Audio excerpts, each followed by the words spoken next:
Break के बाद आपका स्वागत है बिग बहुरिया में और आज की हमारी बिग बहुरिया है वर्षा गुप्ता जी। दोस्तों, एक स्त्री घर की लक्ष्मी होती है। लक्ष्मी खुश तो घर खुश, एक बहुरिया खुश तो सभी खुश।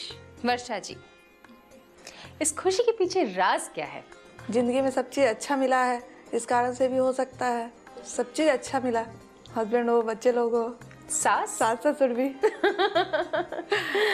नहीं, सास ससुर मेरे बहुत अच्छे हैं। एक बात पूछे, एक बहुरिया को खुश रहने के लिए और अपने परिवार को खुश रखने के लिए क्या क्या जिम्मेदारियां उठानी पड़ती है? एक तरह से पूरे घर की जिम्मेवारी तो बहुरिया पे ही होती है।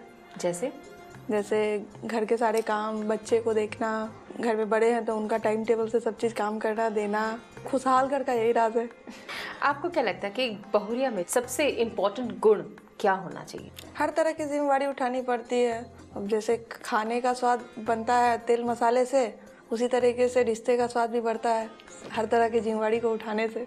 कितने भाई बहन है आपके ससुराल में? मतलब आपके पति के कितने भाई कितने हैं? अकेले हैं वो, उनकी बहन है, एक बड़ी दीदी है। और आपके मायके में? मायके में भी हम लोग का छोटा ही परिवार है, 2 भाई हैं बड़े और हमने सबसे छोटी बहन। आप सबसे छोटी हैं यहाँ, और यहाँ पर भी आप छोटी हैं। वहाँ भी अकेले, यहाँ भी अकेले, तो दोनों जगह लाड प्यार दोनों जगह में, दोनों जगह ही मिला है। और सास और ससुर कितने लाड करते हैं आपकी? सास ससुर दोनों आदमी बहुत लाड करते हैं, ससुर जी ज्यादा करते हैं। अच्छा, बताइए कोई खास वाकया। जैसे पापा का वो नेचर नहीं है या कुछ काम में है तो बोलेंगे कि अच्छा बाद में कर लेंगे, पहले तो अपना काम कर लो। ये सब चीज़ है जो जनरली ससुर जी में नहीं देखने को मिलता है।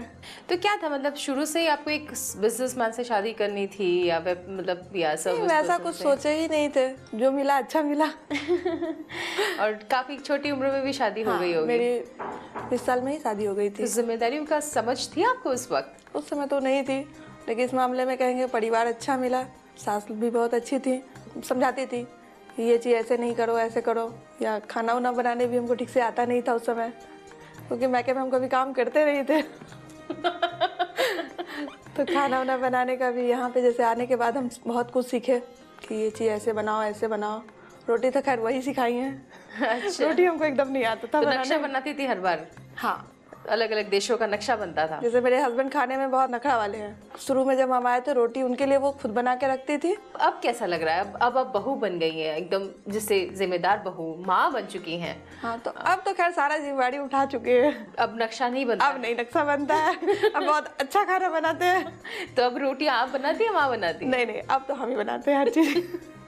चलिए, बहुत अच्छा। एक बात बताइए कि कभी सास और बहू हैं तो कभी ऐसे अगर आप लोग की सोच ना मिले, खटपट हो जाए, क्या करती हैं आप लोग? मेरा सोल्यूशन रहता है कि हम चुप हो जाए, उनकी बात मान ली जाएगा क्योंकि बड़ी है। क्या सुझाव देना चाहती हैं आप बहुरिया को कि भाई अगर कभी कुछ अनबन हो जाए तो आप? सबसे बेटर है कि आप वहाँ चुप हो जाइए, क्योंकि अगर छोटा चुप होता है तो कोई दिक्कत नहीं है, बड़े की बात आगे हो जाए तो वो ज़्यादा अच्छा होता है। ऐसा कोई खास वाकया जहाँ आप चुप रही हो? जैसे बच्चे लोग के लिए कोई बात होता है, वो लोग को फास्ट फूड पसंद है, जनरली है कि दादा दादी लोग को नहीं पसंद आता है वो सब चीज़, तो उस जगह हम लोग बोलते हैं कि या तो तुम लोग चुप हो जाओ या बाहर जाके खा लो। वर्षा जी, आप तो मोहल्ले में रहती हैं, आप दूसरों के घर भी आना जाना, जैसे आपके घर में भी कई बहुरियाँ, सास, ये सब आना जाना होता ही है जनरली एक मोहल्ले में, तो उनके घर में और आप अपने घर के माहौल में क्या अंतर पाती हैं? उन लोग के घर में जैसे कोऑर्डिनेशन नहीं हो पाता, मतलब आपसी लोग का बातचीत कम होता है बहुतों के घर में, या बहुत लोग की सास जैसे रोक टोक वाली होती हैं। हम लोग के घर में इस तरह का माहौल नहीं है। भाई ऐसी सास से तो मैं भी मिलना चाहूँगी। चलिए आइए मिलते हैं वर्षा जी की सासू माँ रानी जी से। तो हमारे साथ जुड़ गई वर्षा जी की सासू माँ रानी जी। आइए करते उनसे भी कुछ बातचीत। माँ जी, काफ़ी छोटी उम्र की बहुरिया ले आई आप, कैसे पसंद आई आपको? इसकी हंसी पसंद आ गई, उसकी मुस्कुराहट। ऐसे तो बहुत लड़की देखे हम और रिश्ता तो बहुत आया, लेकिन मैंने इसको पसंद किया। माँ जी, एक बात बताइए कि आप अनुभवी हैं इतना, तो आप कैसे अपने घर की जो परंपरा है, जो रीति रिवाज है, कैसे आप धीरे धीरे अपनी बहू के हाथ में दे रहे हैं, या दे चुकी हैं, या भी देना बाकी है? सब दे चुके हैं हम करीब करीब। अब हमसे ज़्यादा तब वही जानती हैं, हमसे ज़्यादा समझदार बुद्धिमान वही है। क्या कि हम अब पुराने ख्याल के न हुए। माँ जी बताइए, बेटी और बहू में क्या फ़र्क है, क्या अंतर है? ऐसे तो फ़र्क कुछ नहीं है, फ़र्क होना भी नहीं चाहिए।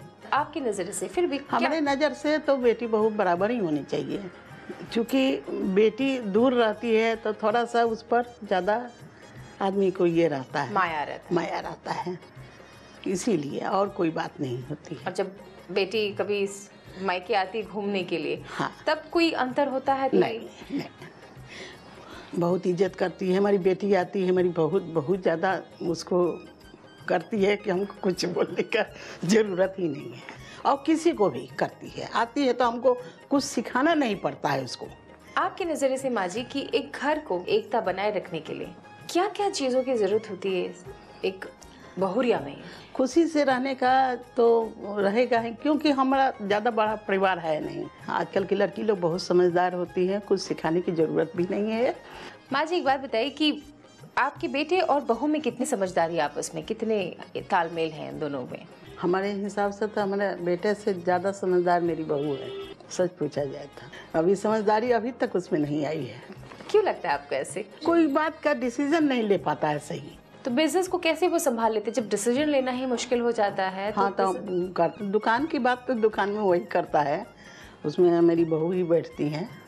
बहू भी बहुत कोऑपरेट करती है। तब तो माँ जी आपके बेटे और बहुरिया दोनों से एक साथ ही मिलना होगा। तो आइए मिलते हैं रानी जी के बेटे भवेश और उनकी बहुरिया वर्षा जी से, लेकिन एक छोटे से ब्रेक के बाद।